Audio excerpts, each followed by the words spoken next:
Wrestling, like any other form of entertainment, has gone through various spells of ups and downs. And this means for every attitude or golden era, there have been times where the business hasn't been as popular. Yes, as fans, we've all had to trudge through stretches when it's felt like a chore to watch the show. But what were the worst periods in wrestling history? Well, that's exactly what we're going to be looking at today. So join us as we take a deep dive into Darkest Days, wrestling's worst eras. And as always, if we're going to start anywhere, let's start with what might arguably be the worst of them all, because back in 2000, WCW went through a period so horrible, it's still being used as a punchline to this day. Yes, whenever Raw has a particularly bad spell in the modern day, the comeback from fans has always been, well, at least it isn't as bad as WCW in 2000. And to be fair, that's true, because perhaps nothing was as bad as the time Vince Russo was let completely off the leash. But what makes this one even worse is that, in the years prior, World Championship Wrestling had been so successful, at one point they'd even usurped WWF as the #1 wrestling promotion in the world. Of course, the main reason for this was the NWO angle, an angle which, come 1999, was starting to show its age. So, with ratings beginning to fall then, bosses at the Turner Network decided to freshen things up by bringing in the alleged architect of the Attitude Era, Vince Russo, in to write the show going forward. What they didn't realize at the time, however, was that, while Russo certainly did have some great ideas, these usually had to be filtered through a higher power like Vince McMahon in order for them to make any kind of cohesive sense. But with no McMahon in WCW, Russo was left to run wild. And that's what gave us the 12-month period where things got so illogical, the company was on the verge of death come the end of it.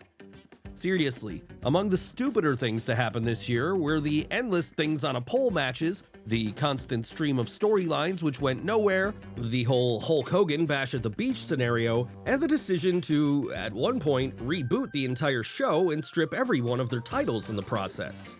But while each of these could be the subject of a video in their own right, they all pale in comparison to the way the WCW World title was treated. And that was because during 2000, what had once been the most prestigious prize in the industry became a joke when it changed hands a total of 25 times, with 5 of these reigns being carried out by the mighty Vacant.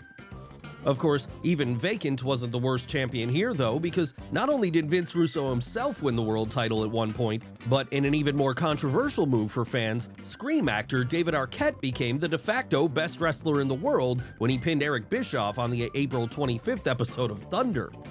Yes, the lineage of the lineal wrestling world title will now always go something like Hackenschmidt, Thez, Race, Flair, Arquette.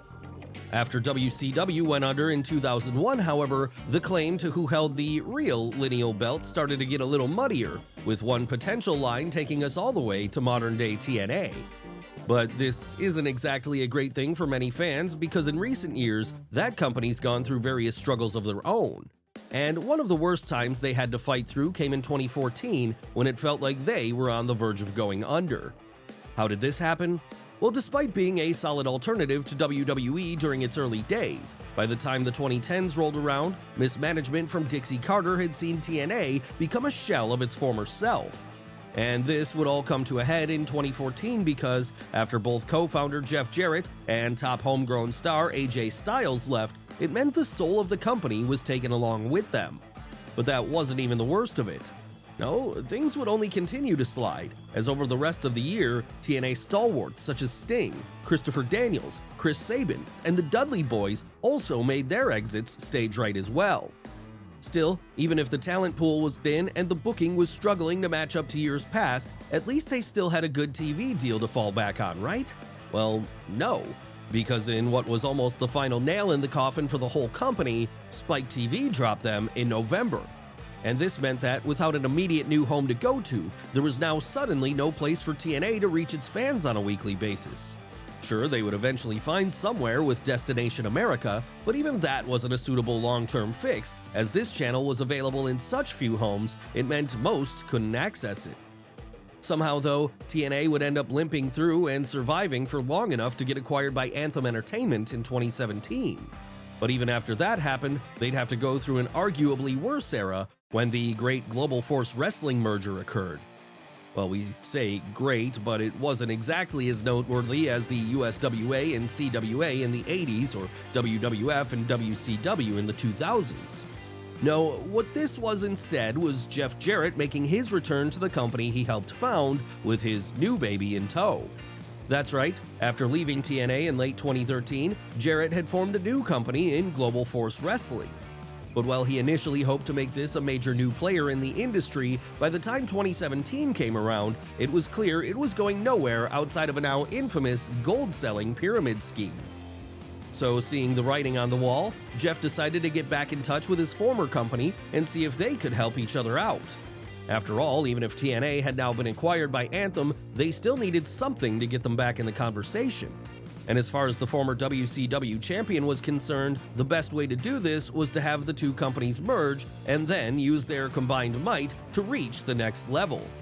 Unfortunately though, while Anthem were at first interested enough in this idea to bring Jarrett on board in April, it quickly became apparent that fans were not as excited.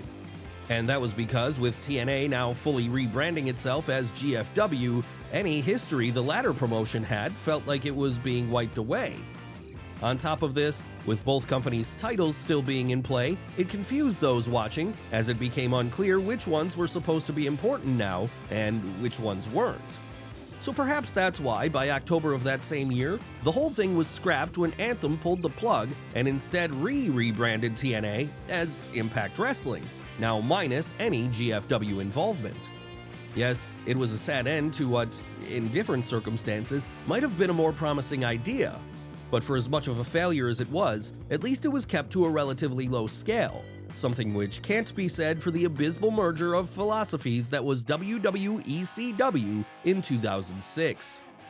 No, this one was aired for all to see on national television, and that only made it all the more embarrassing as, outside of the invasion angle a few years prior, it has to represent one of Vince McMahon's biggest wrestling-related failures.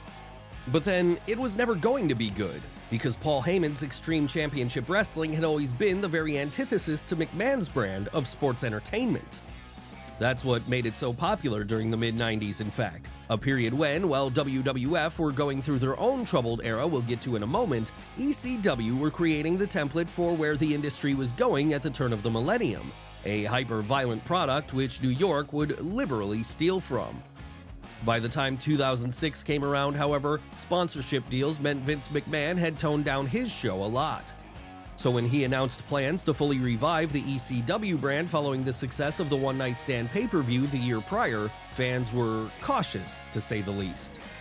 And this caution proved to be merited in the end because once WWECW, as it was mockingly referred to, began airing in June, it quickly became apparent that this was not going to be in the spirit of the original promotion. No, rather than have the likes of the Sandman and Sabu creating blood-soaked mayhem, all while others such as Lance Storm and Rob Van Dam were having 5-star in-ring classics, now the former Extreme brand featured zombie characters which looked like they'd been ripped straight out of the worst of the mid-90s.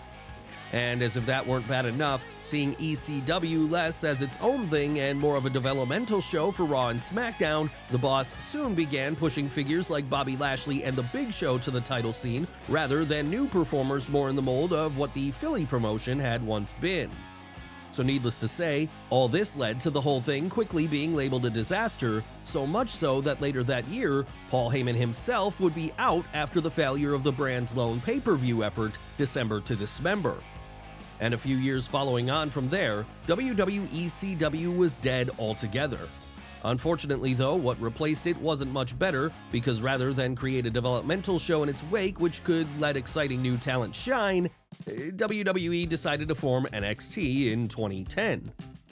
But wait, we hear you say, NXT was great, at least in its black and gold incarnation. Well, yeah, that's true. But before it got there, it had to go through a game show phase where, rather than get to show what they had in the ring, new prospects went through a series of ridiculous tasks such as carrying heavy barrels around the ring, running obstacle courses, or doing dance-offs. How this was supposed to show whether or not they were good wrestlers, that remains unclear. But obviously, this little detail didn't matter to Vince McMahon because between 2010 and 2011, the developmental show brought in some of the top unsigned talent around the world and have them act like fools for the boss's amusement.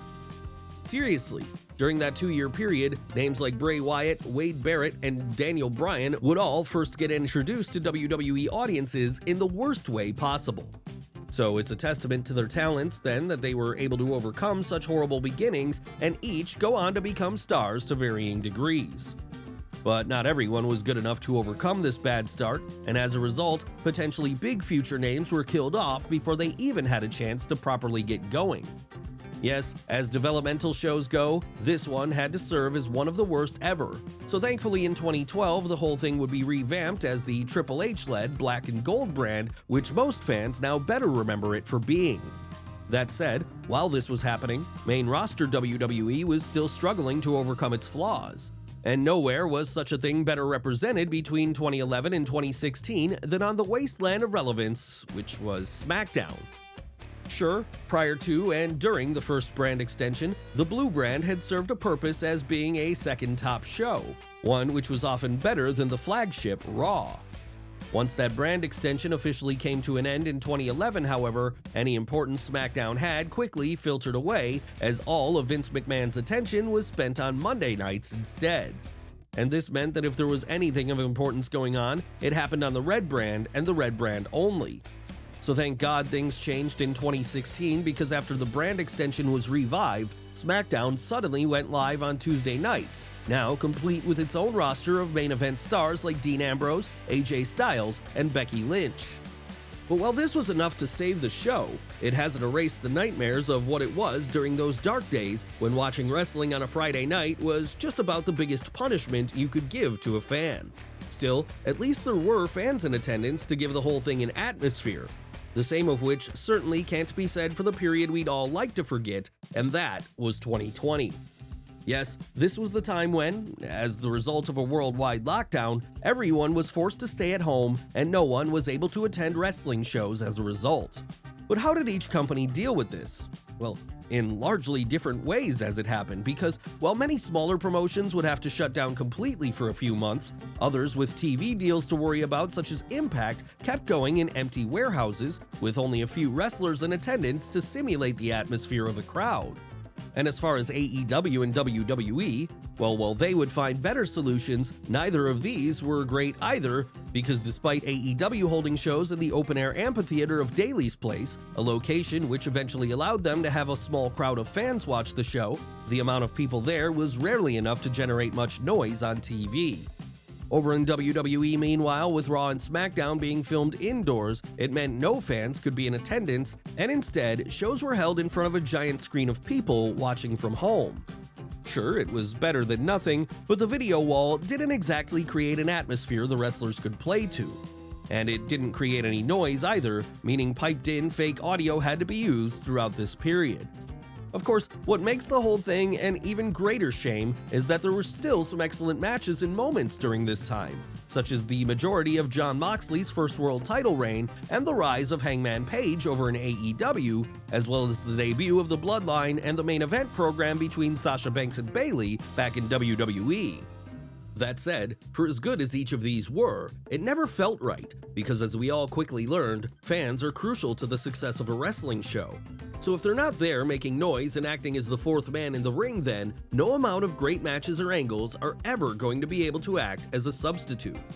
Thankfully though, as of mid-2021, fans returned to shows, with this meaning the days of the Thunderdome era are now over. But even this doesn't represent the darkest days for Vince McMahon specifically, because decades prior, despite having full crowds in attendance, at times it felt like arenas were empty. Of course, given the quality of the product back then though, perhaps this should come as no surprise. After all, who wanted to cheer along during the wrestlers with jobs era that was WWF in 1995? That's right, so bad were things in the mid-90s, even the presence of Bret Hart and Shawn Michaels couldn't save it. No, after the extreme heights of the Golden Era, fans were brought right back down to earth when, once all their old favorites left, they'd be replaced by the likes of TL Hopper and Duke the Dumpster Droese. So needless to say, this caused many to tune out in droves as the WWF reached its lowest lows in terms of fan interest. And nowhere did it get worse than in 1995 specifically, the year where Diesel became the lowest drawing world champion in the company's history, and the Hitman was relegated to the mid-card.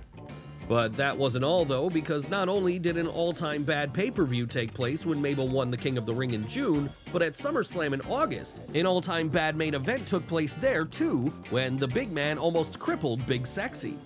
And even that wasn't the worst moment of the year, as at WrestleMania 11, in what was supposed to be the biggest show on the calendar, the main event saw a football player who'd never wrestled a day in his life go up against an upper mid-carder when Lawrence Taylor faced off against and defeated Bam Bam Bigelow.